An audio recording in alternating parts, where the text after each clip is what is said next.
session of day one. Opportunities for improving economic efficiency across the life of mine cycle now, as we welcome Felicity Hughes. Felicity is a geologist, geochemist, and possesses more than 35 years' experience in a wide range of commodities. They range from grassroots exploration, planning and management, due diligence, resource evaluation, feasibility, mine grade and ore control, and geometallurgy. She's worked on the development and management of geological beneficiation and geometallurgy models for a number of commodities. Felicity has worked in Australia, Brazil, and Zambia, and has successfully run her own consultancy for more than 25 years. Welcome, Felicity. Thank you. I don't think I wrote that. Look, I've been sitting in here this morning listening to all these wonderful startup companies. The excitement's there. We're in a boom. Everything's happening. Then I sat through the technical session this afternoon where we were talking about, well, it's kind of like the beware bit. That's all very well, but, you know, so many things can go wrong when we're rushing it and do go wrong.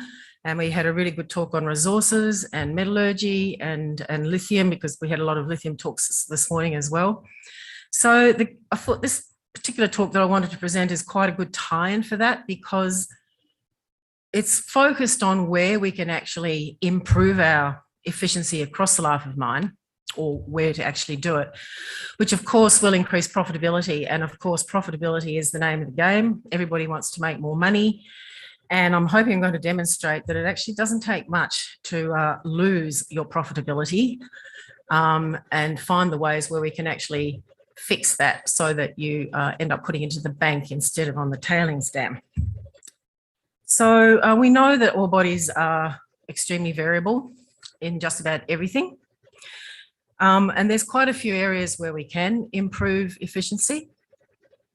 But most of these are probably lost in the initial frenzy of starting up a new company, or the pressure of bringing a project online, which often happens from the corporate side. And often things are missed, or we cut corners, we make compromises, it all happens. And we never usually find out how bad it is until we're actually starting to produce product. And then we have to go back and fix things, and that costs more money and more time. And I'm kind of asking the question of what would happen if we actually started out as we mean to carry on and did all this stuff right from the beginning, so that we'd have a better idea as to how to handle things when they go wrong. So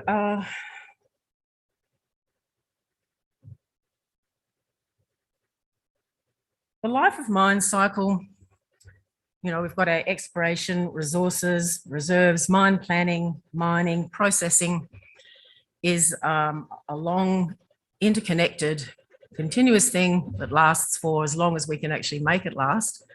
And we're talking, you know, 20 years plus usually, from the time the initial concept of a project through to development and then mining and end of mine. At the start, we're all focused on grade. And we've heard many times people saying grade is king, you know, focus on the grade. And that's very true when you start.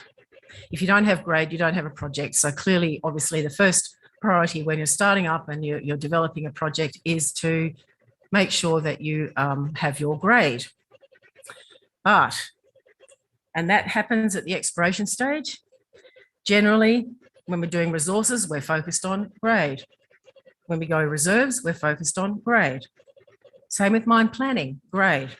And it's really only when we get to the processing side that people actually start to really focus on recoverable product. And in actual fact, recoverable product is the ultimate goal of what we're doing. We're trying to create as much mineral content as we can out the back end. That will make us the most money. What would happen if we actually started to focus on recoverable product at a much earlier stage in the life of mine, basically at the exploration stage? It doesn't mean take your focus off on grade, but it means actually putting the focus on all those other parameters that are going to be important for your optimal product recovery at the back end. So just let's talk about recoverable product for a minute. It's by definition the amount of valuable metal or mineral that can be recovered by metallurgical treatment.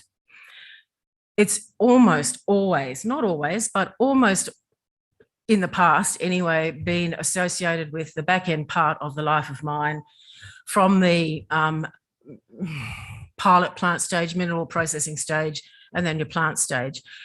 And generally, metallurgical test work is left until that time. There's not a lot of communication between the exploration, the reserves, the resources, and the mine planning stage with input into that part. We at CSA, for example, have been trying to encourage communication between all disciplines, cross-pollinate, I call it, so that everybody has a really good understanding of what everybody else does and also has an understanding of the parameters that impact product recovery and how they can be managed when problems occur, and they will occur throughout the whole life of mine cycle. So the next few slides are just a generic example, just a cartoon almost, that sort of shows you what you might gain or lose by not focusing on details and perhaps missing the opportunities where you could actually increase efficiency. So let's talk about gold, because gold is sort of like a big thing at the moment. It's $2,500 an ounce at the moment, which is an amazing sort of place to be. So if we were just to take a 600,000 tonne gold deposit at 2 gram per tonne, you know, that's a pretty small deposit, but, you know, 2 grams, that's not an unrealistic sort of scenario. That's about 38,600 ounces, which in terms of profit, like total net profit, it's not net, sorry, gross profit, is about 96.5 million tonnes at today's price, and that's nothing to be sneezed at. What I'm showing here is that if we were to drop the grade by 0.1 gram, which isn't a huge amount, but it happens, we would lose nearly $5 million out of that. Drop it another 0.1 gram, we'd lose another 5 million tonnes. We'd basically have lost 10 million tonnes out of the gate. And I put in the 1.75 because I wanted to demonstrate that at that, using those parameters there, we could get a plus or minus change of $2.4 million in gold, depending on whether or not we were trying to improve it or if we've lost it. That's quite a lot.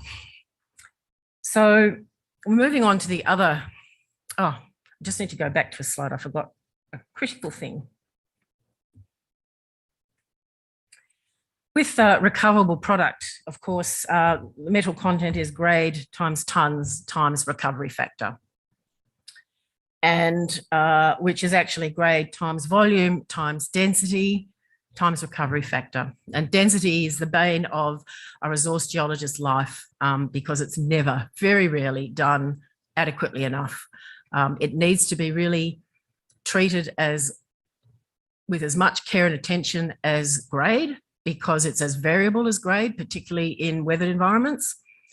And it very rarely is. I mean, I had a nickel laterite resource I was doing, and they spent so much time and money on getting their grade variability. And then they gave me a 1-figure density value and said, oh, well, this is an average density value of a similar nickel laterite deposits that's 70 kilometres away, and wanted me to make it a measured resource.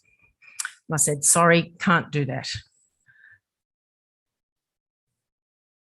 So if we were to actually take that same 600,000 tonnes and make it at 2 grams and then drop the density by a 0.1 grams per centimetre cube, which is not a small, not a big amount, but it's indicative of the kind of variability that you will get. And you get a similar sort of scenario here. Basically, you, for every 0.05 change in density, you would get it's $161 a tonne per that. So in this scenario here, that you basically, at dropping it down, you would lose quite a lot of money as well. if we add dilution into the factor, so if we're assuming that we might put a bit of waste into our ore, which you will, there will be waste going into the plant. It's inevitable. The whole point is to try and minimize that and minimize the effect of that.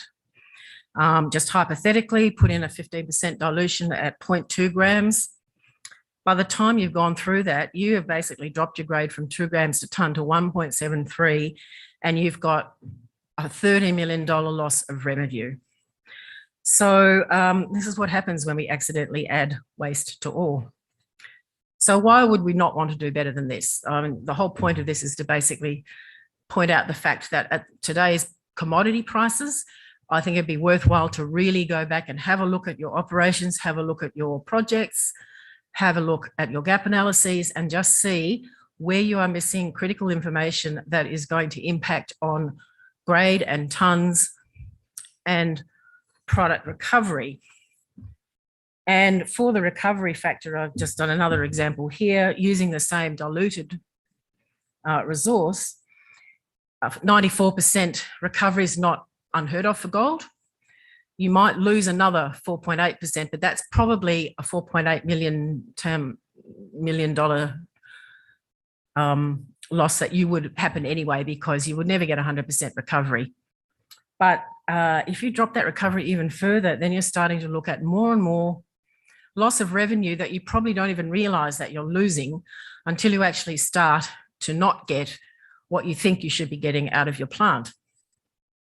So the original 100% revenue of 96.5 million tonnes could have dropped to 70 million, and I don't think your shareholders would have been very happy.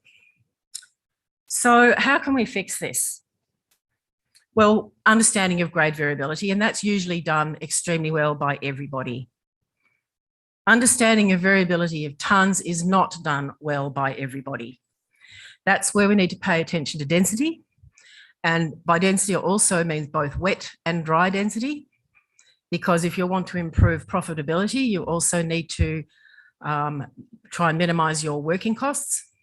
And if you have a really good idea of your wet density, your in situ density that your mining contractors are taking out, then you can basically go and have the fight with them when they tell you that they've got this and you say, no, you haven't. You will save money because, you've got to anticipate how much you're going to be digging out. And if you can get between 5 and 10% reconciliation on that, you're doing pretty well, and that's cost effective. Same with the dry tonnes. That's the one that we do our resources on. How we do density is probably the thing that people hesitate on. They say, oh, it's costly to do downhole density. We'll do a few bits of core here. Trying to take core in weathered material just doesn't cut it. You've just really got to find ways where you can get a reasonable spread of density values across your deposit that's going to tie down your variability of tonnes, so that when you're trying to calculate your metal content, you've got a really reasonable chance that you're going to get accurate results. Pay attention to alteration and weathering in terms of product recovery, because the weathering is one of the significant factors in terms of reducing recovery. Anything that's got clay in it, you start putting that through a plant, stuffs up the slurries, it reduces recovery, and you've lost material that's going out, probably in this case to the tailings dam, often to the waste dump as well. I'll talk a little bit about that very briefly before. But the best time, obviously, to collect this data is at the exploration phase. And that's what I meant by starting as you mean to go on. If you start collecting all this data right from day one, when it comes to the resource or to the mining where you're not getting reconciliation, you won't have to go back and spend extra money on getting that extra data, because you'll already have it. And in fact, I've found in reality, most people will probably have a lot of that data, but they're not using it. So this is an opportunity to go back and check to see what you do have, make sure that it's used in its proper way. And that's the time while you're still exploring, is to go out and make sure that you collect the rest of it. I'm not going to go into a big talk about geometallurgy. We've been hearing a few talks about that today, but that is the key to optimizing recoverable product, because that is the key to identifying the differences in the physical properties of your ore and gangue and waste minerals, and identify the properties that will inhibit recovery, like hardness, and whether or not you can, dissolve it easily or crush it, grind it, all these things, the physical properties, which generally are left to be sorted out at the metallurgical stage. If you're doing small scale variability geomet sampling during the exploration stage, you'll have a much better idea of what's going on. It's an early risk assessment, and it'll give you a much better idea as to how to do your metallurgical samples later on, and that will save you money. That was just a slide to explain the sorts of variables that the geomet sampling can provide you. So in conclusion, it's really, the devil is in the details. If you don't sort of collect all the data at the start, then that's going to be a costly exercise anyway. But it also means that you won't have that information available when you run into problems later on, and we'll have to go back and spend more money. But by doing this, getting a better understanding and a better tie down of your variability of your grade and tons and your product recovery, hence, your metal recovery, that will enhance your profitability, and your shareholders will thank you and might even give you a bonus at the end of the year. So thank you. Felicity. Thank you, Felicity. And that was a mean looking devil you threw up there in that last slide. Tombador Iron is producing the Atlantic Basin's highest grade iron ore from operations in Bahia State in Brazil. Abby Macnish Niven, CFO and Company Secretary, joins us today to explain how Tombador has delivered a producing mine inside 9 months from the commencement of construction. Welcome, Abby. Thank you for having me here today. I know that Stephen Quantrill is in the program as presenting today. Unfortunately, he's been caught up with travel, so I'm very proud to represent the board of Tombador Iron today and take you through our high-grade iron ore project in Brazil. Just let you have a quick read of that. If we look at the project that we have, it's a very high grade of iron ore hematite at some of the best quality, arguably, on the market at the moment. It is a 100% owned project by Tombador Iron Ltd. We own that outright, and it's the project is based in Brazil, which is a notable low risk mining jurisdiction. So the government is very sort of conducive to mining in that part of the world. As I mentioned, the average grade of our products sold to date is just over 65% iron, so very high grade, and we demand a price premium for that, which means the company is very much focused on returns and maximising returns from that asset. If we look at the logistics of our project, we have existing road links and port access that has been negotiated during the ramp-up phase. And we also have local infrastructure to the site, including water, power, roads, and nearby towns. We have commenced production from the 21st of May 2021. So we relisted the company in October of 2020. And then within 9 months, we were at production. And that's when our operating license was awarded. Since then, we have produced 190,000 tonne that is currently on stockpile. And we've also sold into the market. So we've sold 180,000 approximately tonnes to the external market to date, as well as, so that's been both external market and internal steel mills as well, which I'll run through in a bit more detail. That's resulted in our September quarter. We had 6.63 million Australian received to date for sales as at our September quarter announcement to the market. And we have had several repeat orders from our industrial tests with Brazilian steel mills, which is important for the company as well, not just external sales, but internal to Brazil is very important for the project. We have seen that, that our product has been very well received on the market thus far due to its high quality. So I'll run you through in a bit more detail about the project achievements since we listed. As I mentioned, we listed in October 2020. We raised $15 million. That was our maximum subscription in the raise. Since then, we've fast-tracked our production startup. So we constructed the project ahead of time and under budget. And we are now in the ramp-up production, which is underway and has been since mid-May. So in February 2021, we also signed an offtake agreement, which is very important for the external sales to the market, and that's with Trafigura. In February 2021, we actually completed the full mine construction, and we entered the commissioning phase while we continued to finalise our operating licence. In April of 2021, we executed some very significant logistics contracts for our trucking and port operations. And then in April of 2021, our mining concession was approved, closely followed in May by our operating licence, when we were able to commence pre-production at the mine and start sales. And our first sale was in July, and since July we've had 4 shipments leave and approximately 180,000 tonnes total sold to market. So we have had a very, very quick progression since listing to July 2021. And what's important to highlight with that is that this was all done in the background of the COVID-19 pandemic. So Brazil was particularly hard hit by the pandemic, and thanks to the hard work of our team on site, they've managed to do this very, very quick construction and into production of the mine, despite the issues that they've encountered with COVID-19. They're the 4 ships that have left so far and headed to Europe with our product. So you can see about an average of 38,000 tonne on each.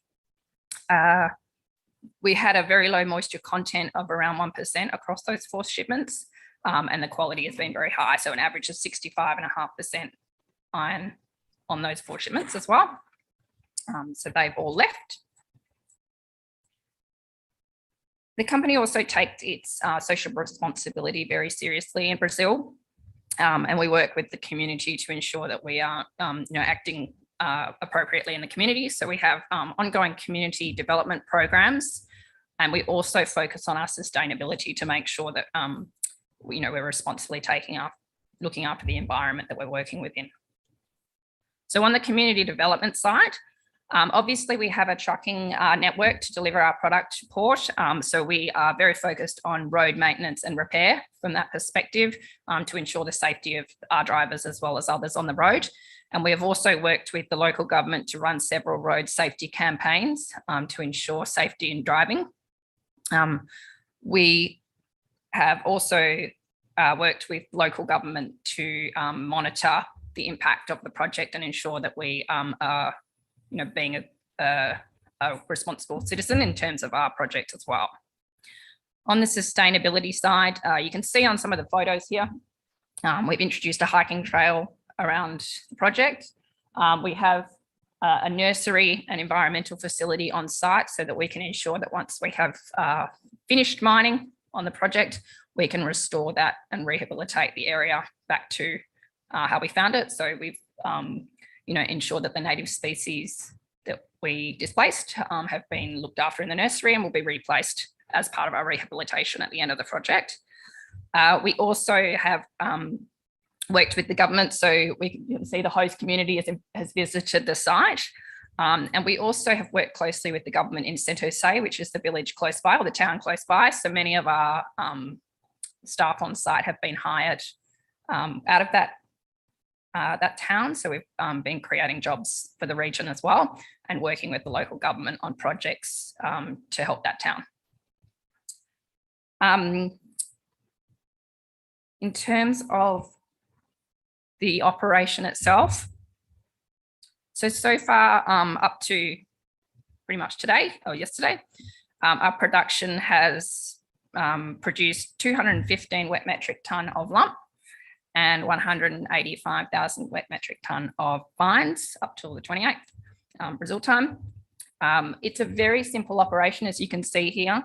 So basically, the mining site itself is an open pit mine. It's a drill and blast, load and haul operation. It's then a very short downhill haul to our production area. And you can see our crushing and screening plant. It's completely dry operation. There's no wet tailings. It's just a crushing and screening process.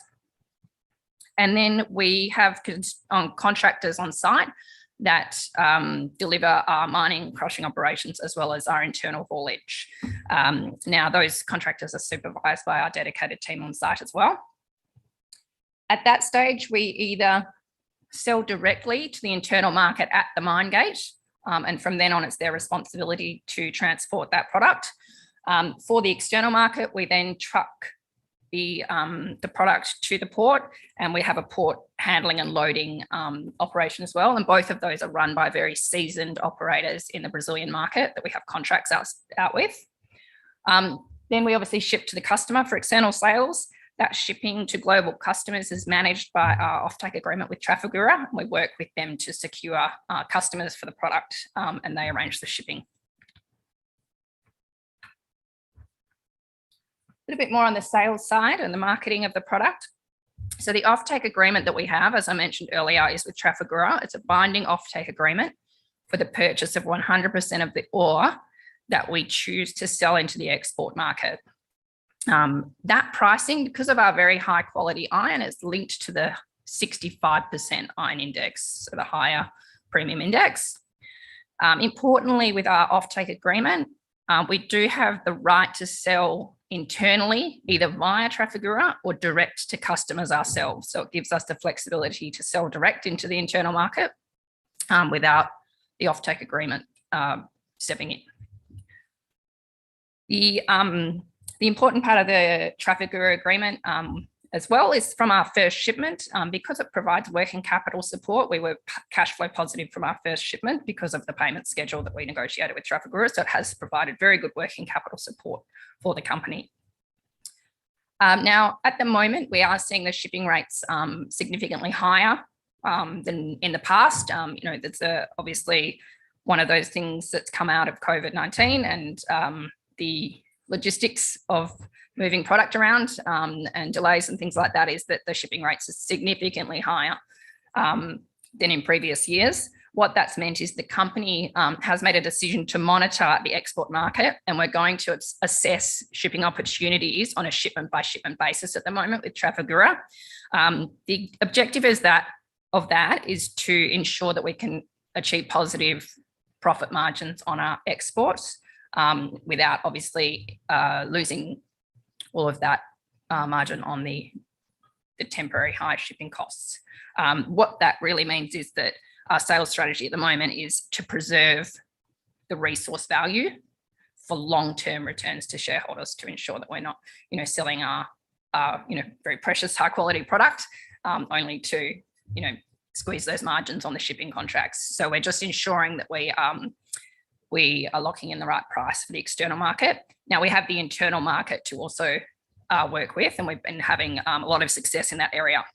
So while I mentioned we've had 4 shipments of the high quality 65 plus iron ore that have been sold since we went into production, we have also had around 30,000 tonnes approximately being sold internally.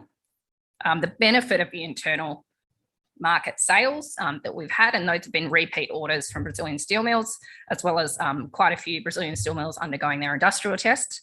The benefit of that is they do pick that up at the mine gate, and then they move the product themselves, so we're not exposed to the high shipping rate premiums that are being charged at the moment. So there is a benefit to that in terms of margin protection. So we are focused very heavily on that.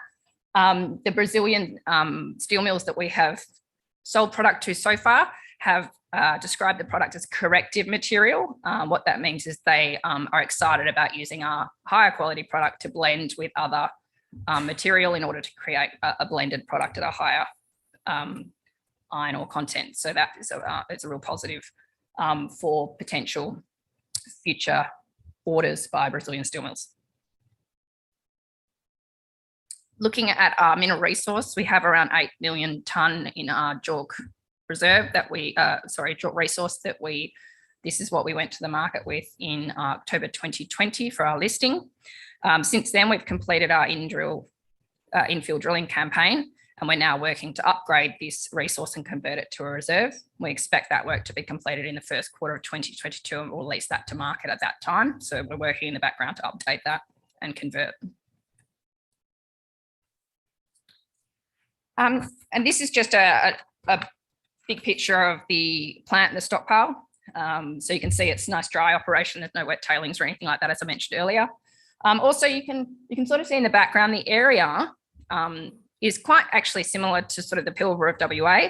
It's not a heavy rainforest that you'd expect in some other parts of Brazil. It's actually quite a dry part of Brazil with not a lot of rainfall. So it is a part of Brazil that's quite amenable to open pit mining because of the short wet season. This slide just summarizes our capital structure. So when we listed, we had a market cap of around 46 million. We conducted a capital raise of $20 million in March of 2021. That capital raise fund allowed us to ramp up production quickly. And we also set aside some of those funds to bring forward our beneficiation project to look at our beneficial ore and see what we can do and the best method to beneficiate that. Now, that had been planned further down in the project, but the capital raise allows us to bring that work forward, and that's underway in the background at the moment as well. You can see our market cap at the moment is around just under 64 million. And our substantial shareholder, Colony Singapore Macrae Investments, who are one of the original shareholders of the larger project that Tombador was carved out of, they have maintained their ownership of around 46% since listing. They haven't moved that position at all. Importantly, our cash balance at the end of September that we announced in the quarterly was just under $30 million Australian, which has given us a lot of working capital headroom for our production ramp up and also the beneficiation project as we get that online. And lastly, I'll just run you through the team. So we have a very experienced board and management in Brazil mining, logistics, marketing, and finance. We have Anna Newling, who's our independent non-executive chairman. She's got extensive financial and corporate role experience in the resources industry, including several directorships of resource companies. Stephen Quantrill is our executive director, and he manages many of the operating aspects with our Brazil CEO and team. He is a chartered engineer with over 20 years experience in corporate leadership and business ownership. Keith Liddell, one of our non-executive directors, is an experienced metallurgical engineer. He's been the founder and chair of several listed and unlisted companies, and he's raised over $1 billion of capital. David Chapman is a very experienced geologist, and he works closely with our geoscience team, and he also is fluent Portuguese speaker, which is very helpful. And then on the ground, we have Gabriel Oliver, who is our Chief Executive Officer. He's been with the broader project for around 13 years, so very long association with the company. He's a Brazilian mining and contract law specialist, and he's got a significant experience in mining startups, and he's backed up by a strong executive team, many of whom have been with the company for over a decade, or the larger project for over a decade.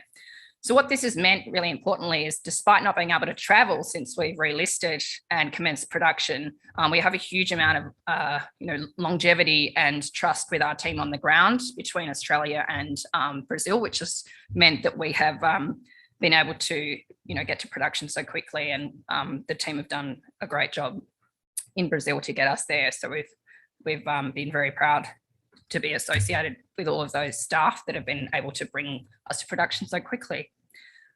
So thank you very much. That's just a summary of the project that we have going. We're very much looking forward to the future and further sales and production for our mining project. And we would like to thank the shareholders for their continued support. If you have any questions, we are at the booth today and tomorrow. Please come visit. Thank you, Abby.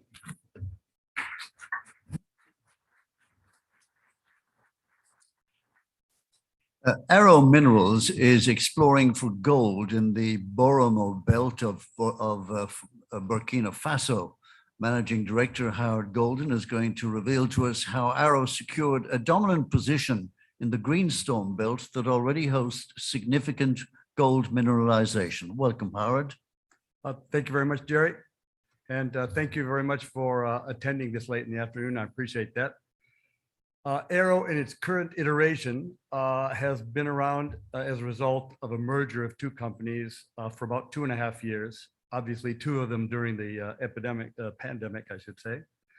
And I want to tell you that it's with some trepidation that I'm taking my first trip to Africa on Monday in a long time. And so I implore you to really pay attention today because I might never get back into Western Australia again. So that's my warning for the day. There's all of our forward-looking information. And here's a little bit about Arrow. During these 2 years, what we've been really focused on is trying to rid ourselves of the responsibilities of non-core assets and really focus in on what we really think is our highest probability of success, which is gold exploration in West Africa. What we've done is we've done what we consider a transformative deal to have a very large land holding in the Bromo belt of Burkina Faso. And I'll tell you about that in a bit of detail.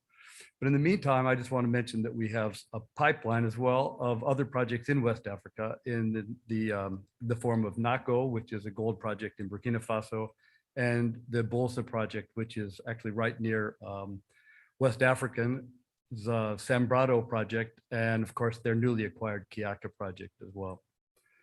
We also in our back pocket have a copper project in Western Australia as well that we will be looking at later in the year. And just a quick word about the things that we don't have, and that is we don't have major distracting projects. We have been able to grab some value from the assets that we didn't think deserved our full attention, such as the Hundi South Gold Project, which is a JV with a Canadian company, the Plum Ridge Nickel, which is a JV with IGO, we retain a royalty, and the Melinda Lithium project here in WA, for which we also retain a proportion of the project and potentially a royalty. A little bit about the company. As we sit today, we are about a $12.8 million market cap. We have a couple $1 million in the bank, and it's a pretty simple structure. We do have a convertible note and a few options and rights. Shareholders, mostly retail, and the board and management own a few percent here and there. Now, I'm not going to give you the biographies of all of our management, because at this point of our evolution, the most important thing we need is people on the board and management who can find ore deposits. And you can see in this map between us, we have a pretty good track record of finding ore deposits of different kinds, not just gold, in a lot of interesting places.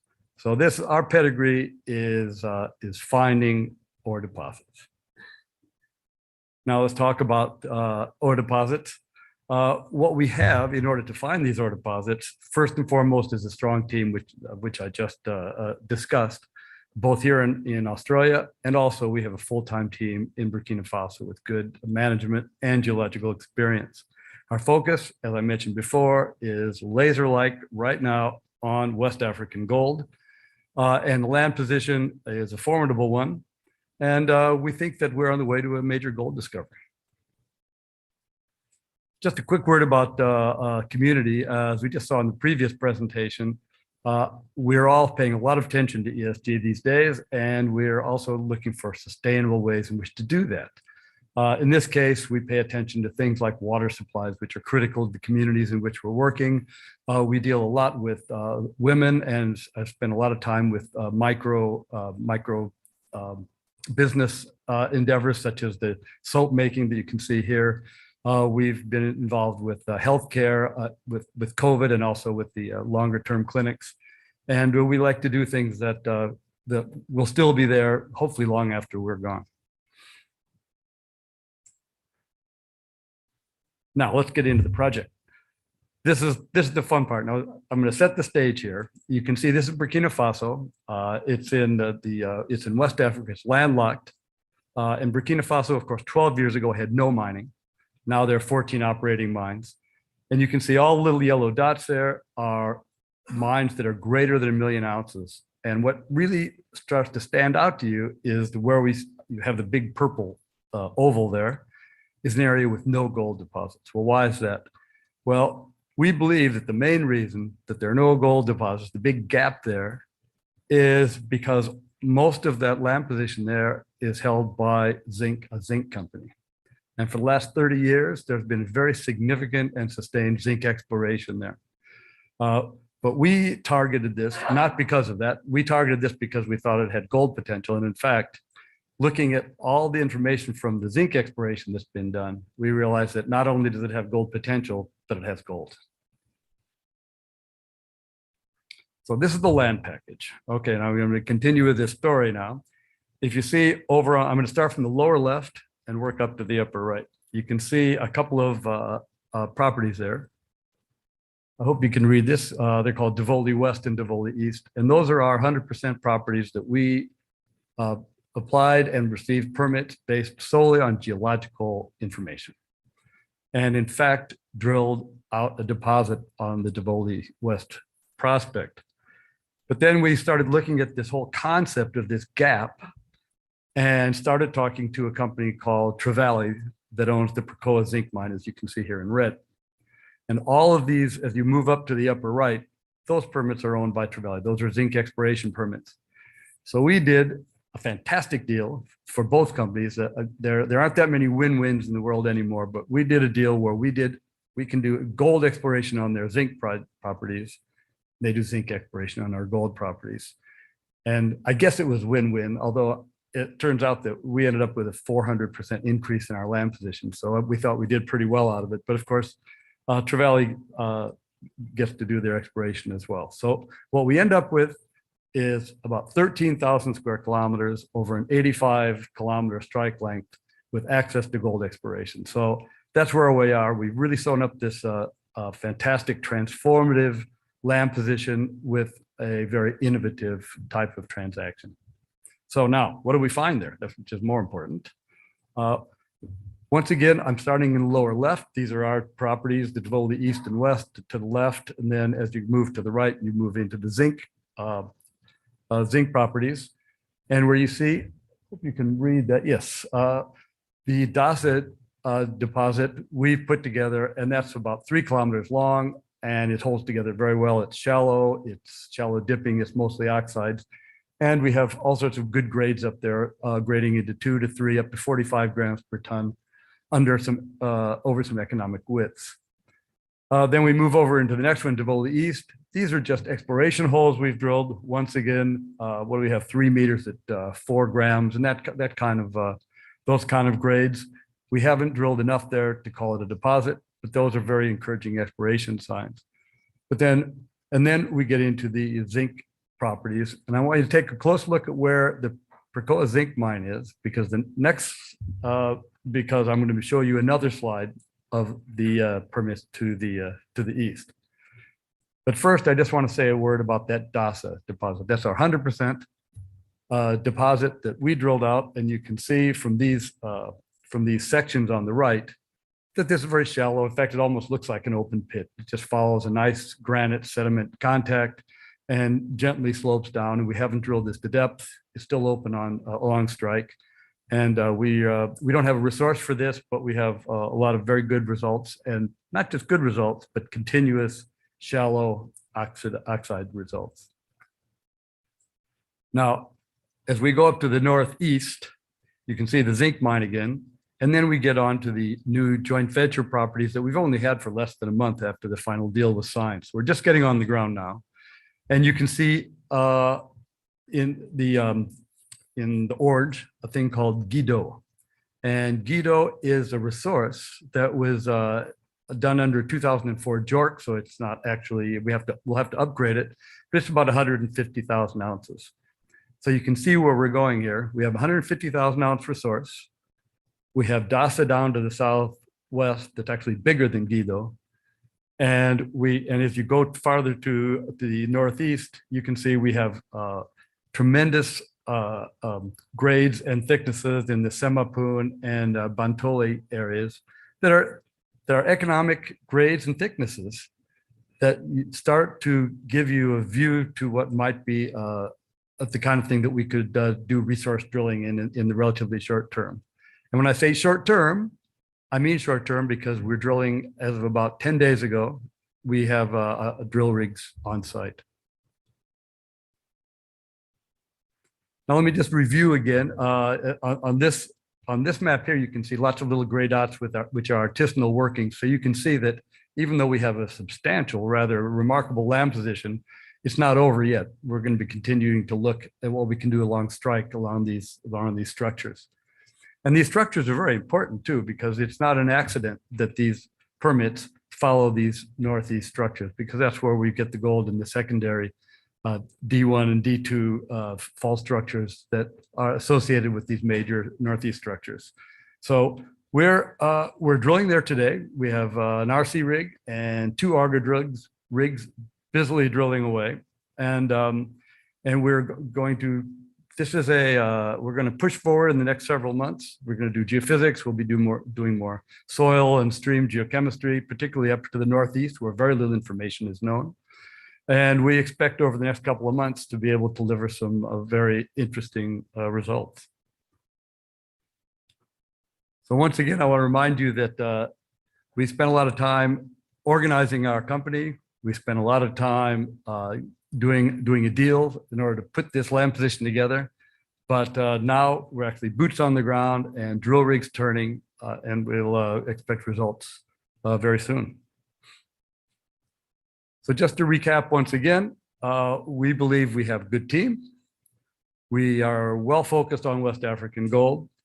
We have focused on Burkina Faso and specifically because it has such a very positive mining law and geological setting. Things like 3 laboratories in the capital of Ouagadougou, and everything you need to do your exploration and mining right in Burkina.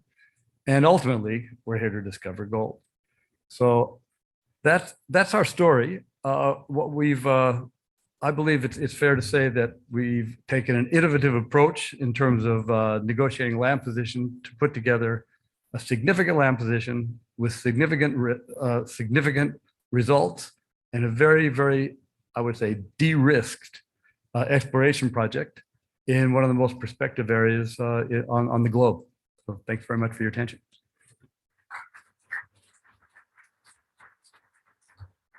Thank you very much, Howard. To present Kingwest Resources story, we're joined now by CEO Ed Turner. Kingwest has exploration and development gold projects at GOONGARRIE and Menzies, north of Kalgoorlie. Welcome along, Ed. Thanks, Jerry.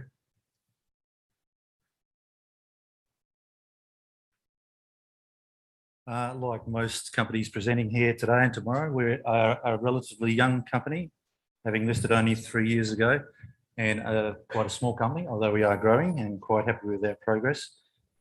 A quick overview of our board and management. We're very technically focused. I'm an exploration geologist with more than 30 years experience. Adrian Bias and Jonathan Downs are also geologists with plus 25 years experience, focusing more on the economic geology side of things, and a lot of experience with on the corporate and commercial side of things. Greg Bitter, our new chairman from July, is banking and finance, has expertise there. Once again, many years of experience, but also having run junior exploration companies. And John Price is a metallurgist and managing director of Horizon Minerals, who are our majority shareholder at 18%. And basically, we acquired the projects from Horizon Minerals 2 years ago. So that's the Menzies and the GOONGARRIE gold projects. You can see here the location of the 2 projects. We only have the 2 projects, and it's more than enough for a junior company like us. We're very focused on those 2. They're in prime real estate in the Norseman Lunar Belt, north of Kalgoorlie. You can see the relative position of Kalgoorlie. So the greenstone sequence runs through both of our projects. There's no real moose pasture in there. It's all greenstone. The Bardock tectonic zone runs through there as well, right through the GOONGARRIE gold project and up to Menzies. They're both about 125 square kilometres in area, so significant land holdings for a small company like us. What really interested us and attracted us to these projects when they become available is the very high-grade historic production at Menzies. So you'll see from 1895 through to about the Second World War, there was 650,000 ounces produced from underground mining at 22.5 grams per tonne. So you don't tend to find these sorts of projects available nowadays. There was more open cut mining in the 1980s, 1990s, and very little since then. So all up, you have 800,000 ounces at 19 grams per tonne produced from Menzies just within our land holdings. And in the 20 plus years since then, very little exploration was done, only a bit of drilling here and there. We've drilled more in the Menzies project in the last 2 years than in the previous 25 years combined. So we recognise there's a lot of potential for additional discoveries, and we've proven that basically in the last 2 years. And I'll give you some more information on that in a minute. When it comes to Goongarrie, it's very much grassroots exploration. There has been historic production there, but only from small gold mines on the dry land. The reason that there hasn't been so much success, if you like, at Goongarrie, we figure is because 80% of the land holding is under salt lakes and hasn't been effectively explored at any time in the past. And that's what we're focusing on right now. I should point out all of the land holdings at Menzies, all of our resources are in granted mining leases, and we're on the highway, we've got power and water, and we are within trucking distance to numerous mills, which some of them are shown there on the map. And therefore, it's very little capex required to get into production, and we can do that in a very short period of time. Our strategic objectives, the 4 main ones right now, we've made a discovery at Goongarrie. So the number 1 on the list right now, and what's been our focus for the last 3 to 4 months, is follow up on the Sir Lawrence discovery. It's a Kanowna Belle analogue, which based on the lithostructural setting, so similar geological setting, similar structural settings, and that's what we use to do all of our targeting under the lake, and we've been immediately successful with that. So that still applies. We've just completed our 2nd round of air core drilling. That included another 100 holes and 8,000 metres just within the Sir Lawrence discovery prospect. We are still waiting on assays for 42 of those holes, and I'll show you some of the new results in a sec. We're very, very pleased with the progress there. We are just commencing a 1,500 metre diamond core program at Sir Lawrence as well. So the drill rig's out there on site right now. It hasn't had any diamond core drilling in the past. Well, it hadn't even had any air core drilling in the past, but and we plan to follow that up once we figure out the structural controls of the primary mineralisation, which we expect to be multiple quartz veins in potentially different directions. We'll go in there and do more pattern drilling with RC drilling from February next year. Second part of our focus will be to follow up another discovery made at Goongarrie, but on dry land. It's about 12, 13 kilometres from the lake discovery. That's in the south end, north of Aphrodite. It's on a different trend. So we'll be doing some RC drilling of that in the new year as well. The other focus is commercialising our assets at Menzies. We've proven up quite a lot, almost 500,000 ounces of JORC resources right now, just open pittable resources, and we want to get those back into production. We're looking at commercial options there to get them into production without us having to go and borrow $100 million basically to build a mill or something like that. And then to continue to grow the Menzies resources, we've really only scratched the surface there. We've drilled down to, on average, maybe 150 vertical metres. Everything is open at depth. There's a lot of potential to go and find more high-grade extensions to those resources or discover new resources. So that's the 4 parts to our strategy, basically. If I jump to Goongarrie, basically, and go into the Sir Lawrence discovery, which is only a few months old. Basically, I mentioned the Kanowna Belle analogue was based on the geology and the structural setting. We're following this conglomerate unit, which thankfully shows up very clearly on the magnetics because you can't see any outcrop at surface. We did have an idea that was there based on geological mapping outside of the lake and projected into this area. Western Mining did do some limited amount of drilling many years ago in the 90s, and they just confirmed that there is a conglomerate there, but they didn't make a discovery. They didn't, unfortunately, drill into this area here. What attracted us really is these D4 late structures, these faults, which are very important in this area. And there's a really large cluster of these faults in this area. So this black outline is just our take on the Sir Lawrence prospect or the discovery. It's over 2 kilometres long so far. We did do some limited geochemistry targeting these structures earlier in the year. You can't do normal soil geochemistry like you can on dry land, but we did do some pits. So we dug down a certain level, got below a gypsum layer, so you're getting into the material that's not continually washed out and by rains. And we did get a 360 parts per billion anomaly there. That gave us a lot more confidence to go in and do the first round of air core drilling. The first pass drilling was this line here, and we hit +1 grams per tonne gold on 12 holes across that line. So obviously that got us pretty excited, and some of it is in transported sands and quartz gravels.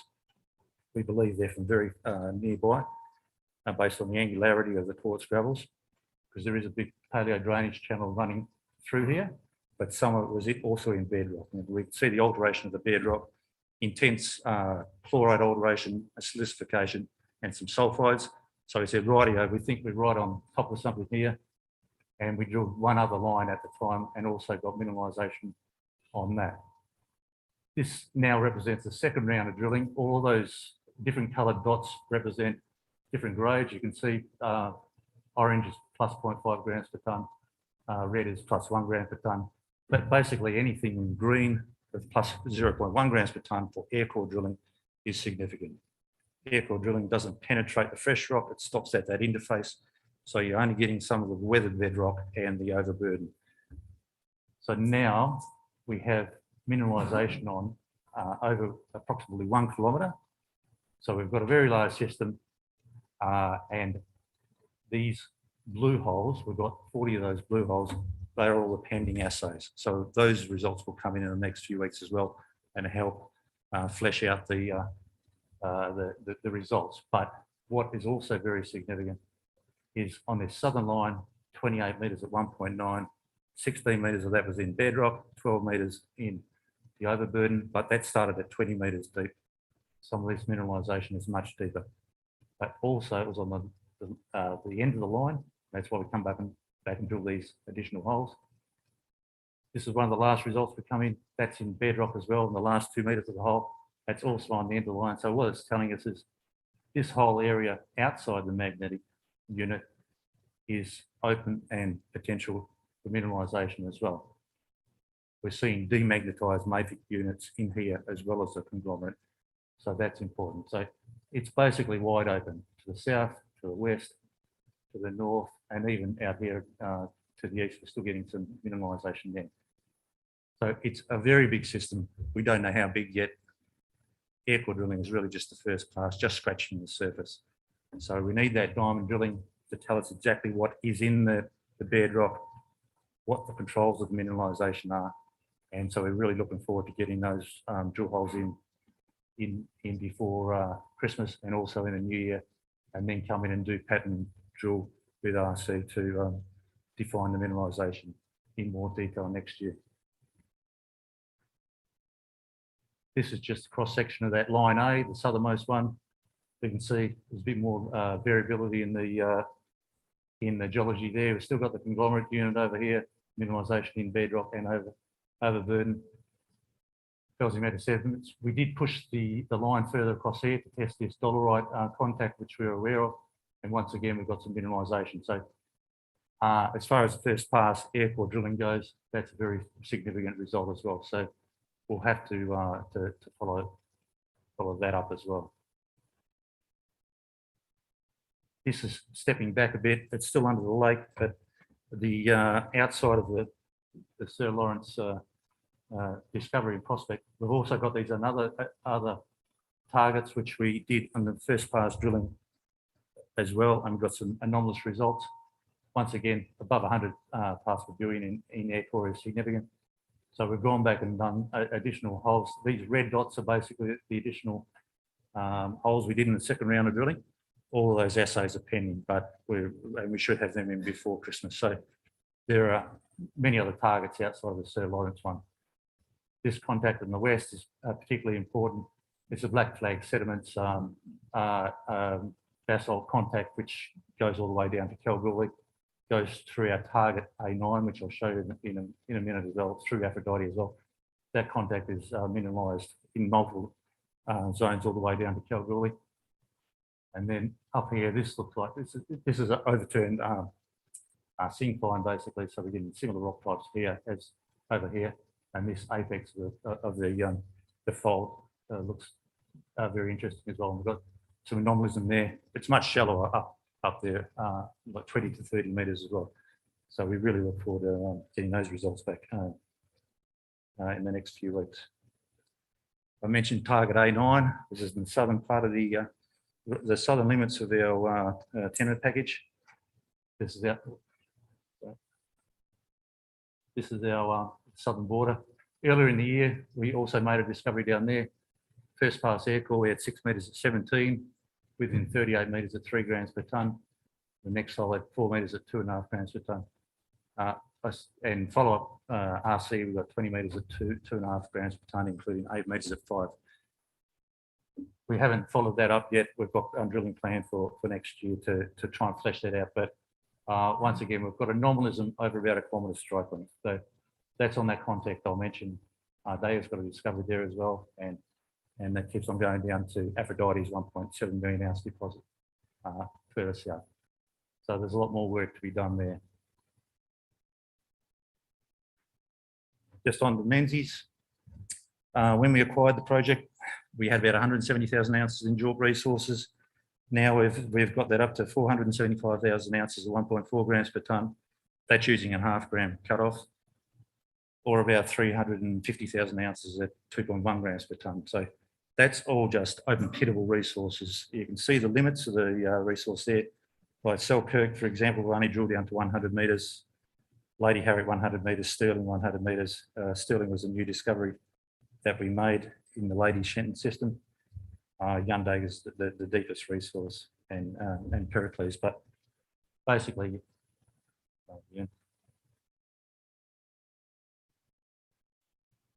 we have this corridor. It's about 1 kilometre wide, over 16 kilometres long. The yellow shapes are the mineralised systems. The red shapes are those resources projected to surface, basically. About half of the total resources are in the Lady Shenton system there. I mentioned Sterling is a new discovery. Pericles has not been mined before. Lady Shenton has an open pit on it. Lady Harriet does, Yundaga does, and Selkirk and Lady Irene do. They also have some very good historic underground mines at Yundaga. They went down to 600 vertical metres. We've drilled underneath it. Mineralisation is still open at depth. We've got a 25 gram per tonne intersection down to 730 metres. Lady Shenton was mined down to 250 vertical metres, produced 190,000 ounces at 32 grams per tonne. That system is still open. And First Tip also produced, which is in the Selkirk system, produced 170,000 ounces at 32 grams per tonne. We need to go back there and keep on drilling deeper, basically, and we'll continue to expand those resources. And the idea is, once the open pit mining is done, you might end up with one big open pit there. That will give us access to underground mining and just continue to follow it deeper and deeper, basically. This is just a long section of one of the lodes at Lady Shenton to give you an idea what's remaining. So the shallow open pit that was underground down here at 250 vertical metres. This is the new resources which haven't been exploited at all, and here. And then some of our recent drilling, which is not even in the resources, like 26 metres at 4.6 grams per tonne, including 2 metres at 50 grams per tonne. That could go in an open pit or an underground. It's economic both ways. So we do need to follow up this area and look at and re-optimise our resource models to see what can be mined, and then we've got to follow these chutes at depth. So there's a lot more potential like that. That's one of 3 lodes at Lady Shenton.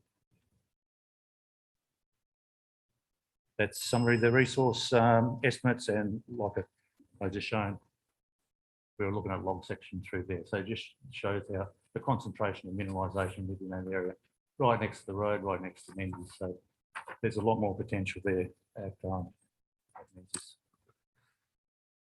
Ed, thank you. That's it. Thank you very much. Two presentations to go, but I want to remind you of the COOP ASX Brand Management Door Prize, which is that fabulous 35-litre Yeti Esky, which is filled with selected Spinifex Brewing Company beers. All you've got to do is to scan the QR balls, register for a chance to win the prize, which will be announced tomorrow afternoon at 3 p.m. It's a great prize. That Esky is something special. All right. Joining us now, we welcome Oar Resources GM of Geology, Anthony Greenaway. Oar Resources is a metals explorer and aspiring producer with projects in WA, South Australia, and Nevada. Welcome along, Anthony Greenaway. Thanks very much. And thank you for your attention today. It is late in the afternoon, so certainly appreciate that. I'll stick to my 15 minutes of fame up here so we can get on with other things. A very quick disclaimer, this presentation is on our website. I would encourage you to download that and read it. So look, I'm just going to run you through very briefly here three projects core projects that we have in Oar Resources. Our Crown project, located here in WA, just up there in Julimar, in the Chittering Valley, very close to Chalice's Gonneville discovery. I'll run you through our Alpine projects, which are over in Nevada, where we currently have drilling rigs spinning over there, and our Gibraltar project in South Australia, where we've outlined some fairly significant kaolin with very high grade halloysite associated with that. Just very briefly, a bit of a corporate structure for you there. You can see market cap of around $20 million at our share price of 1.1 as of today. 1.5 in the bank, and good liquidity with 7.5 million trades on average on a daily basis. So just very briefly with that, again, happy to run through that with you if you want to come past the booth. Board and management, Chris Gale, I'm glad to say I've got at least two of my directors here in the audience today, so thanks for that. Chris Gale, our executive chairman, seasoned campaigner and fairly extensive experience within listed companies. Dave Walensky, a lawyer and non-exec director here, again, very experienced. Joe, an intrepid traveller, I think is currently overseas again at the moment, but again, very experienced with listed companies. So a small board, but certainly very experienced. Myself, I'm a geologist and explorationist at heart. Sad to say, closer to 30 years experience than 25 here in Australia, overseas in Africa, and in South America as well. So moving on to the projects themselves, Crown. This is a project that's just located up just north of Perth, nice and easy for us to access. It's about an hour's drive away, which is exceptional for an exploration project. It's in the heart of an area that at the moment is getting a lot of attention because of Chalice mining, the Julimar discovery. We've got 800 hectares of ground there. We've identified a number of targets that we're systematically working our way through. And we've got teams in and on the ground as we speak, as of today. Just quickly, this project is focused around green metals, and you hear a lot of that in the presentations today, and certainly in the booths outside. And these are really focused around metals and commodities that are looking to help drive us forward into the next era of what we're doing, looking at decarbonisation of our planet and those sorts of things. Copper, again, is critical for that. Batteries and electrified EVs is going to take up a whole lot more copper, and the electrification of our network to drive those is certainly a big consumer of copper and will be important going forward.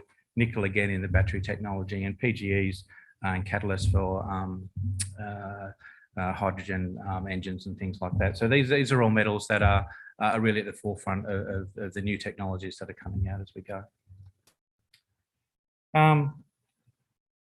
So Chalice made a discovery a little while ago that really put this part of the world back on the map.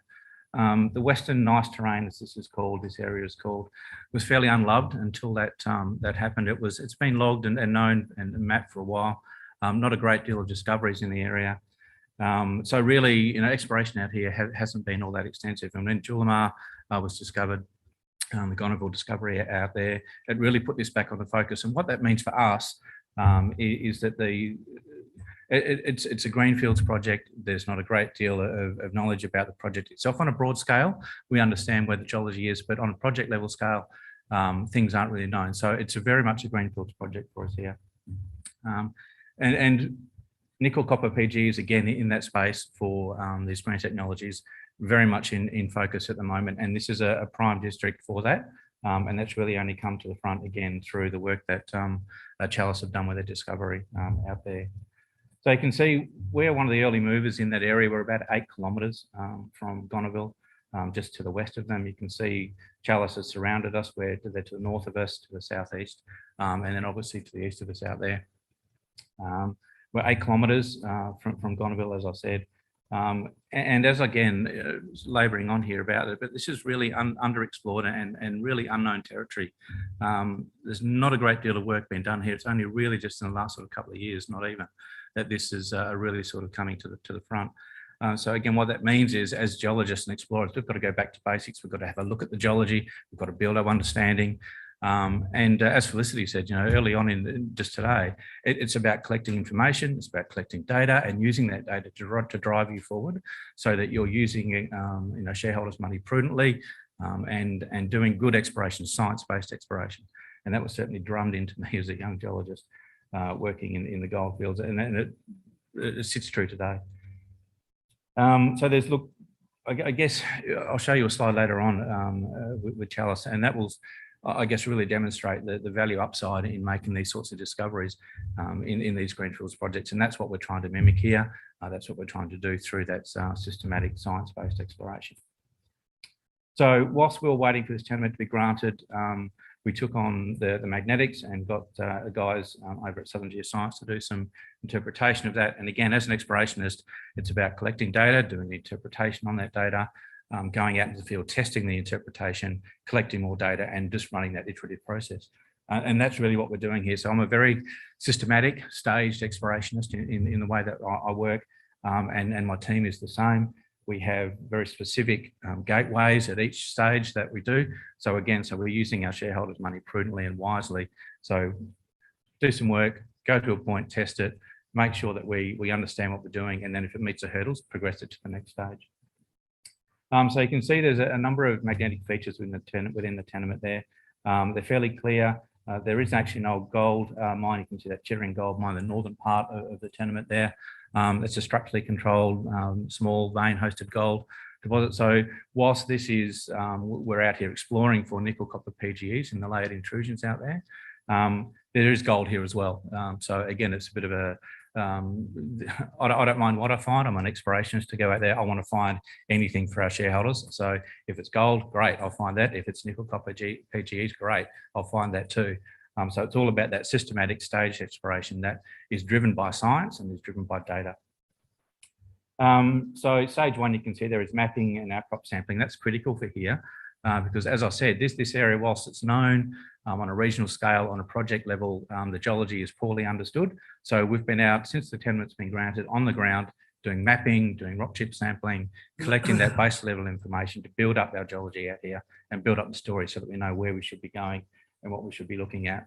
And we then progress into stage two, which is soil sampling, where we don't have outcrop to define our drill targets. And then assuming we get good results from that, we move on to drilling, which is obviously the costly side of things. So very staged, very systematic and progressive in what we do. And it's iterative all along the way. So targets we're looking for here, obviously the main target here, the big prize, is another Gonneville. So we're looking for mafic, ultramafic intrusives with nickel copper PGEs associated with those. We're looking for structurally controlled gold, similar to the Chittering gold mine, alteration zone and fold closure, those sorts of things associated with that gold. So this map was put together on the basis of the geophysics. So this is a geophysical interpretation, geology based on that. You can see this area was completely mapped as granite initially. Our geophysicists said they're seeing things that looked a bit more mafic and intermediate in the geophysics, so they put together this interpretation. And what we've done since being able to get on the ground is going out there and testing that, having a look at where we need to be and collecting information. We focused mostly on the central portion of that map and the western side of that map. Doing our mapping, doing our rock chip sampling. We put a whole lot of rocks in for petrological examination as well, thin section analysis. Again, trying to build our geological understanding of the area, just so that we can build that picture and really know that we were operating in the right place. Over that western side, unfortunately, most of the rocks out there were in fact granite. So whilst our geophysicists said there could be mafics out there, on the western side, mostly all mafics, mostly all granite, sorry. Some very nice looking structures and some good quartz veining in that we sampled to buggery. No gold associated with that, but you've got to give it a crack. So that's the western side. So we've somewhat downgraded that. But what we did find out there when we're out there on the eastern side of the project is we met mafics and ultra mafics out there. Some of our petrology as well came back with copper sulfides in those. So we know we've got ultramafics on the package. We know we've got copper sulfides in the system. So that's certainly encouraging us, and that's where we're now moving our work to. So we're down in the southeastern corner at the moment doing soil sampling. Again, back to our stage 1, stage 2 work out there. So this is the guys out on the ground. You can see soil sampling there. We're using a little hand auger just to speed things up. We've got about 300 odd samples that we've put into the lab. And like everyone, we're waiting on results to come back from those. We're progressing as quickly as we can, and again, moving our way through our stage exploration there. So look, it's really encouraging to be out here. And one of the really good things for us is word of mouth is getting out in terms of landholders in the area. And we're unlocking new areas to get into all the time. One of the big things here is your license to operate, engaging with the community and getting those relationships right. And thankfully, Ross, who is here today, is doing a great job of that and engaging with our landholders out there. And we're actually getting people now coming to us asking when we're moving into their areas to do exploration. So that's really encouraging, and certainly something that we really focus on is that landholder engagement and community engagement in the area. So look, we'll once those results will come in, we'll assess those, and assuming we get some results that are worthy of that, we'll progress those areas into stage 3 drilling, but certainly not before that. We need to make sure that we're testing the right targets and testing things in the correct order. This is that slide that I was sort of mentioned before in terms of upside. This is Chalice and their growth. You can see pre-discovery market cap of around 70, post around 2.2 billion. It's a nice goal to have. This is what we want to try and mimic. But I guess the message here is that right now with a market cap of 20 million, any discovery for us is going to produce significant upside. So that's the inspirational picture up on my wall when I walk into the office every day. We're going to jump across to Nevada at the moment to our alpine projects. We have 3 projects over in that part of the world. You can see Lamberson Canyon up in the north there just sits on the virtual trend just outside. We're just outside a number of mines that are fairly significant up there. This is a Carlin style target that we're chasing out there. Very large, low grade gold deposit. Lots of ounces in the ground in those projects out there. We've done some drilling on that project, and I'll just run you briefly through that. Douglas Canyon is the main focus for at the moment. It's a bit further south. Sits between Reno and Las Vegas. As you can see there, I'm very keen to get over to that part of the world, but with travel as it is, can't get there just yet. Douglas Canyon, we have epithermal high-grade gold and silver and epithermal veins hosted in structures, and we're currently drilling that project as we speak. We've got a diamond rig spinning away out there. So as I said, we drilled a couple of holes into Lamberson Canyon about this time last year, chasing those big Carlin type deposits. We got a lot of alteration. We got a lot of structure. The core was very broken, very difficult drilling, and we lost a lot of core at the top of that hole. And I think we actually lost part of our mineralization in that, which was a bit disappointing. But we did get 1.2 meters at 3 grams, fairly deep down, but it certainly showed us that we have got gold in that system and there's a lot of alteration. So we're going through a process at the moment again, where we've collected a significant amount of information and we are looking at some lithogeochem mapping of the alteration system out there to vector us into the next portion for drilling out at Lamberson. But really the focus at the moment here is Douglas Canyon. This is a structurally hosted epithermal vein system. Again, we've done our mapping out there on the ground. We've collected a number of rock chip samples, and you can see some of the grades that we're getting out there. 16 grams gold and nearly 500 grams silver, 14 grams gold, 420 grams silver. So these are very high grade gold silver veins sitting within a main structure that we've been able to map on surface and sample over quite a distance. So, and it's continuous and it's consistent grade. So again, we progressed that through to our next phase of work, which is drill testing. So we've got a drill rig out on the site at the moment. That target hole is around about 800 feet. We're about 500 feet down. So we're just getting into our ore zone at the moment, or what we think is our ore zone. Again, we're in a very broken core. It's very altered. Now we're just looking for those quartz veins to come into that system. We've got a number of samples in the lab at the moment for the top part of that hole. So we'll see how they come out in the next short while. You can see our rig there on the ground. We've got 4 holes planned here. We'll look at drilling 2 of those, testing the 2 main targets that we have. And based on results from that, we'll look at putting another couple of holes into those. But again, based on the information that we see through there. 75 odd samples in the lab, as I said, with results pending at the moment. But the lab in Reno is actually pretty good. So I'm hoping they're not going to be too far away. And very quickly, just over on Gibraltar, this is a project on the Eyre Peninsula. This is a kaolin halloysite project, a very large land holding over there, and we've defined a number of zones of bright kaolin, but more importantly, some very high-grade halloysite. We've done a number of campaigns of drilling out here. This is shallow air core drilling, so it's nice and quick and fairly inexpensive. So you can see some of the results that we're getting out there. 5 meters at 80 ISO brightness and close to surface at 17 meters. But importantly, 53% halloysite is an exceptional grade out there. So we're doing some work with a number of groups to have a look at how you process that, how we can unlock the value in this project. There's a number of opportunities that we're looking through there. We will be out there doing some more work in that southeastern corner. You can see there's a very large brightness anomaly out there, as well as some very high-grade halloysite. And that's over a different rock type, more felsic granite through there, where we believe we will be looking at getting better quality kaolin through there. So we'll look at focusing on that early in the new year. Very quickly, just upcoming catalysts and activities obviously with the Alpine projects, Douglas Canyon drilling out there, and results hopefully coming through fairly shortly for that. Crown project, we're going through identifying our drill targets. We're doing our systematic exploration on that, and new flow will come from that as we do that work.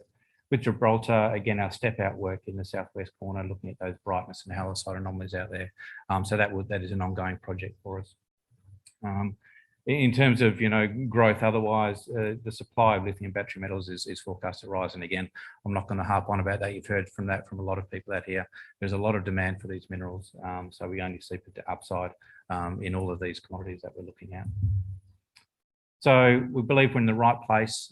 We've got the right strategy. We've got the right team in place, and it's the right time for looking at these for these minerals that we're looking for.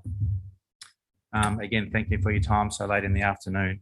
And we are at the booth, so please feel free to drop by any time and have a chat. Thanks.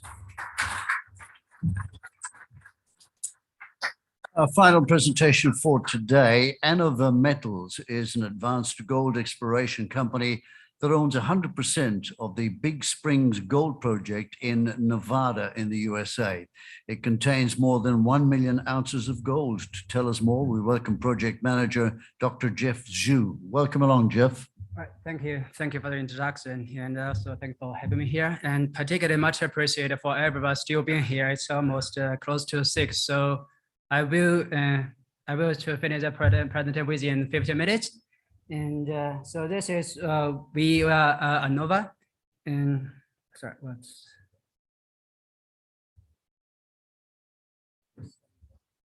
that? Now I want to move to the next slide. It's Yeah, sorry. Thank you. Yeah, I will pass this one. And okay, that's basically this is a summary slide about my presentation.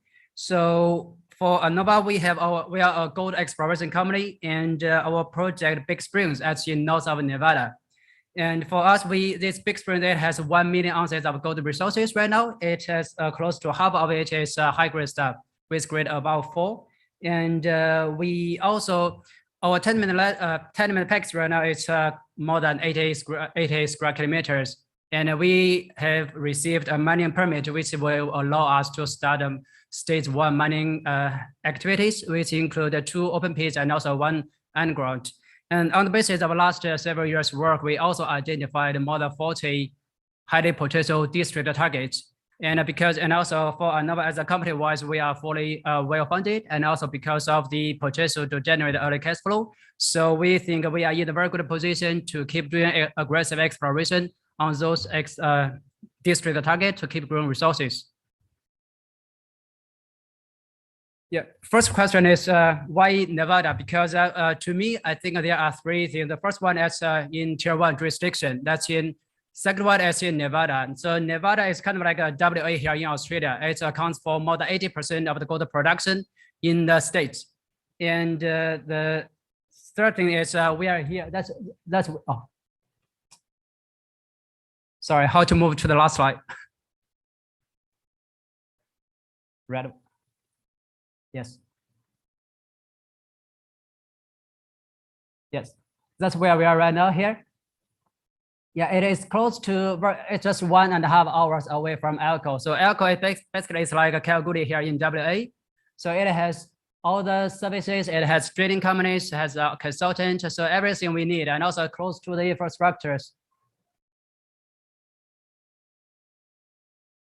As for Big Spring project itself, if you can, that's our tenement. It's more than 80 square kilometer right now, and that's our neighbor General Canyon. So General Canyon is one of the biggest gold deposit in northern Nevada. It has been keep producing since 1980s. It has been produced for more than 10 million ounces of gold right now. And the company right now own this project. It's First Majestic. So that's one of the largest silver producing company globally. And this will be their first gold project. And for us right now, we have more than 1 million ounces of gold, and close to half of that is more than is above 4 grams per ton. And in history, because this belt, this area actually first being that's first gold deposit being discovered. That's this one. It was discovered back in 1970s, and after that, it's General Canyon was discovered in 1980s. But it's just because General Canyon that's a relatively flat area, and also that's close to the town. So that's why that's one after discovery of General Canyon. So Big Spring has been kind of like a leftover.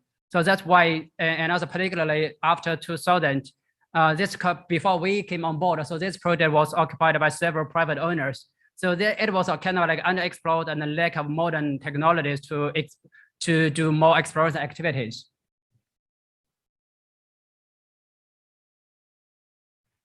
Yes, since we came on board, basically we have done 2 things. The first one is we spent time working with the local consultant to get the mining permit. So right now we have the mining permit to start stage 1 mining activities, which include 2 open pits and also 1 underground. That's shovel ready. Right now we are talking with potential contractors and also surrounding plant for toll treatment and other other arrangement. And after that, so the company, since we got the mining permit, the company has been gradually move our focus into regional exploration to test the target and also grow the resources. Particularly for last 2 years, what we have done is gravity, magnetic, hydrospectral imaging, soil sampling, and also mapping. On the basis of that work, and also we have done comprehensive target studying. Like this list, the list here, that's what we have done this year. We have done target studying, soil sampling, mapping, and also we have secured more land and more prospecting land. And what we are still working literally right now, that's drilling and also to apply for a PO plan of operation. So PO really that's like a working permit. With that one being permitted, we will be fully permitted to do drilling and also other exploration activities in one area. So for the next slide, from the next slide, I will introduce you a bit more of each job that we have done. First one is the targeting study. So on the basis of the work that we have done, like a geophysical surveys and also soil sampling and also geochemistry and historical drilling data, and we're working with consultant Dr. Steve Gavin and Dr. Amanda Buckingham. Steve used to be a chief geologist of Newmont in Nevada, and also Amanda, she is a very well-known geophysicist, and right now she is a director of just joined us recently. So led by these two geologists and geophysicists, we have done a comprehensive target study. And during this study, it's finished early this year, and also the result has been released to the market on the announcement. And we identified 18 near-mine targets. And this 18 near-mine target is aiming to expand the high-grade resources. And also, we have identified 41 district targets. This district target is the criteria for this one. So for these targets are the drilling result, soil sampling, and also mapping result, and also the structures, the faults that are identified from the gravities.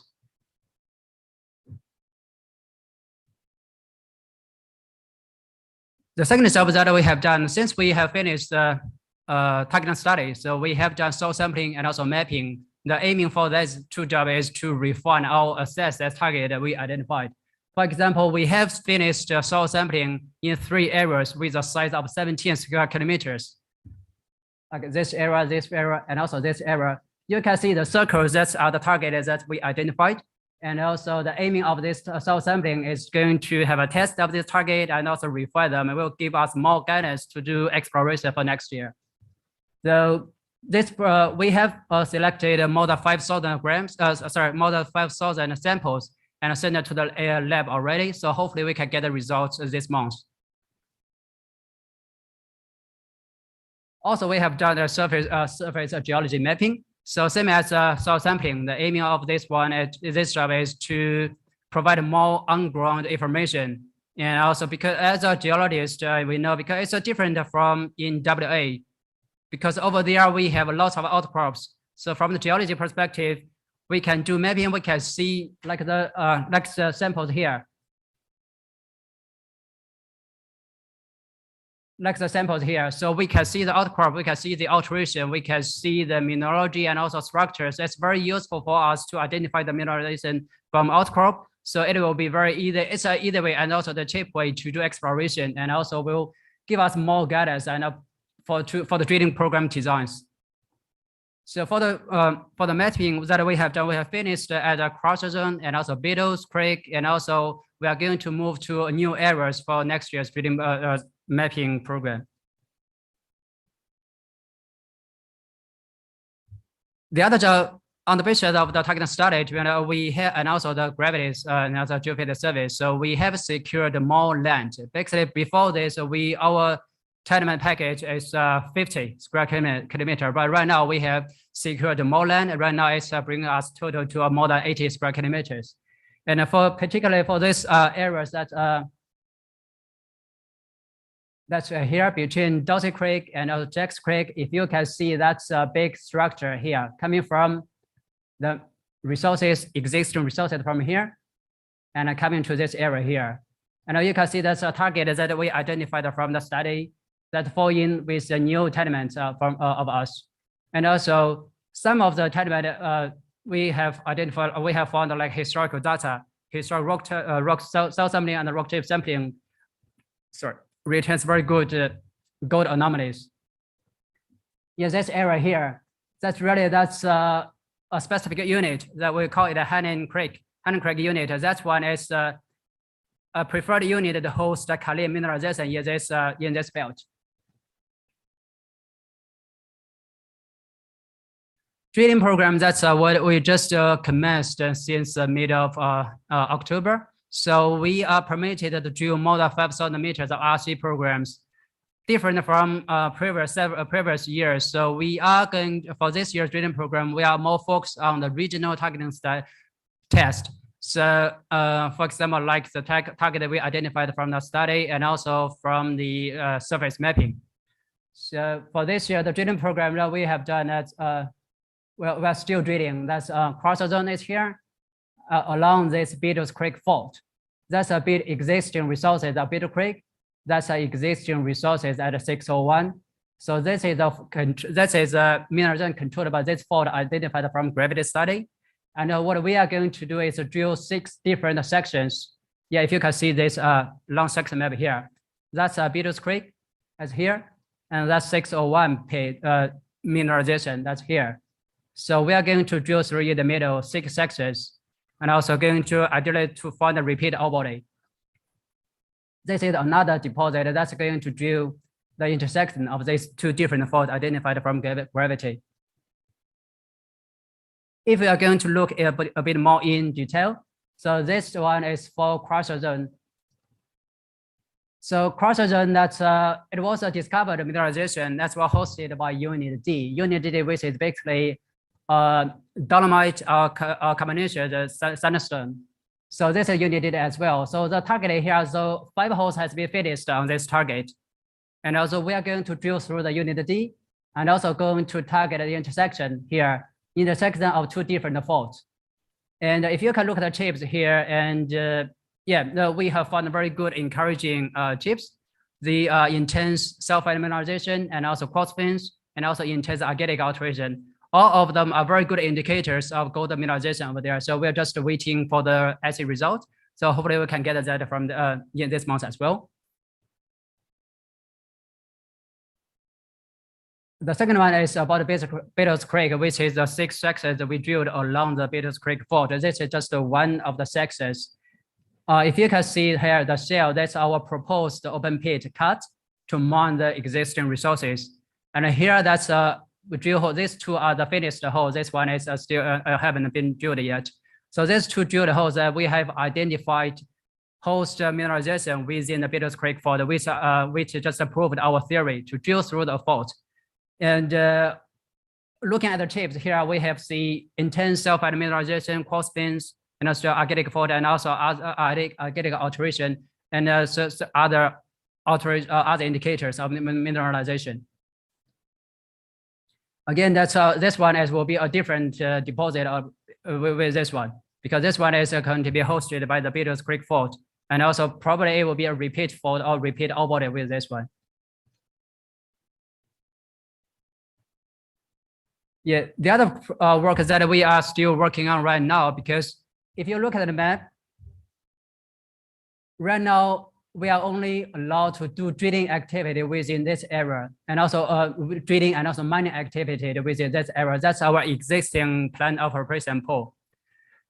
But from our target study and also other mapping and geophysics, geochemistry, we have identified a bunch of other high potential targets in a wide area. So that's why we are working with local consultant, talking with government to say we want to explore more, and also we want to test out this target. So that's why we are going to apply a new expanded plan of operation.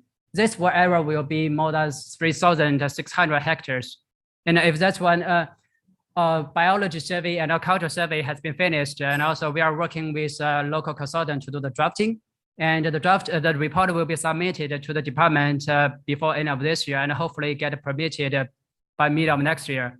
If that's the case, we will do extensive drilling to test those targets. For example, this target here, we have done soil sampling and also going to do mapping. And also we are going to test these areas and also these areas. Yeah, that's what we have done, and also where we are. To put it simple, so Anova has 1 million ounces of gold resources, and got 1 million ounces of resource of gold deposit, and also with a bunch of more than 40 high potential targets in Nevada. Nevada is a tier 1 jurisdiction, and also we have mining permit to start stage 1 mining operation, which include 2 open pit and also 1 underground. We are well funded to do aggressive exploration in the next few years. All right, thank you very much. Thank you, Geoff. And that brings us to the close of the official part of the day. Now, we are celebrating our 200th conference, and so drinks are now available, or as the late Richie Benno would say, drinks are on the field. But on your way there, you may need to, you may want to check out the QR balls and register for a chance to win the 35-liter Yeti Esky, which has been filled with selected Spinifex Brewing Company beers. We will see you tomorrow morning. We kick off here at 9 a.m.